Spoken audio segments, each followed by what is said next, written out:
예, 윤석열 정부는 시작과 함께 협치를 이야기했습니다. 그래서 오늘 시정연설 이후에 사실 3당 대표 간의 회동도 추진했습니다. 문재인 정부 시절에는 제가 취임한 이후 1년간 이루어지지 않던 대표 간 회동인데 윤석열 정부에서는 즉각적으로 야당 측에 제안을 했습니다. 정말 코로나와 경제 상황으로 인한 국민들의 위기가 민주당에게 중요하다면 대통령의 이 제안을 받아들이지 않은 것이 매우 안타깝습니다. 솔로몬과 같은 국민들은 정치적 상황에 따라 협치 제안을 물리친 민주당의 당리당략과 취임 초기부터 모든 사정을 뒤로하고 만나자고 한 대통령의 진심 중 어느 것이 더 국민을 위함인지 잘 아실 것입니다.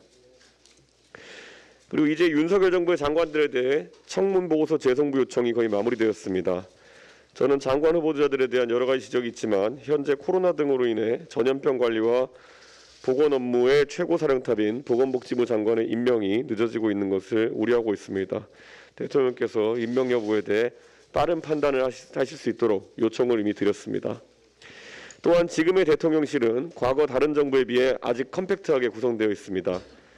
하루빨리 참모들이 업무에 집중할 수 있는 것이 중요합니다. 윤재순 총무비서관의 경우 과거 근무하던 기관 내부에서 중징계가 아닌 가벼운 경고 처분을 받은 것은 해당 기관에서 당시 상황을 참작해드린 판단일 것입니다.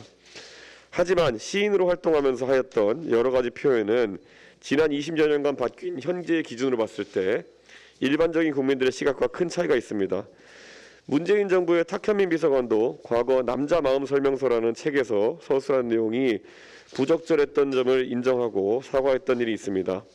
윤재순 비서관은 시인으로 활동하면서 썼던 여러 가지 표현들에 대해서 국민들에게 충분하게 사과하고 업무에 임해야 할 것입니다. 그리고 선거 초반 판세를 분석해보면 우리가 지역 밀착형 후보를 낸 개항을 해서 이재명 후보에 대한 심판론이 작동하고 있는 것 같습니다. 이제 당력을 집중해 윤영선 후보를 당선시켜 이재명 후보의 방탄 출마에 따른 불체포 특권 활용을 저지하도록 하겠습니다. 이재명 후보가 초조한 지 개항을에서 자신의 팬들을 불러 모으고 벤치에 양해도 없이 뛰어올라서 사람들이 혼비백산하는 모습을 보면서 국민들은 이재명 후보의 절박함이 무엇 때문인지 의아해합니다.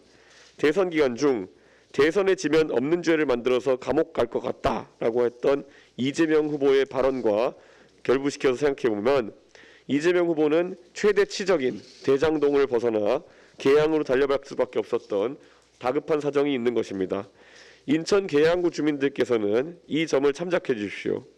이재명 후보의 본인의 말처럼 대선을 졌으니 무슨 이유인지 모르겠지만 감옥에 갈 것 같다는데 내년에 또 보궐선거를 치를 수는 없지 않습니까?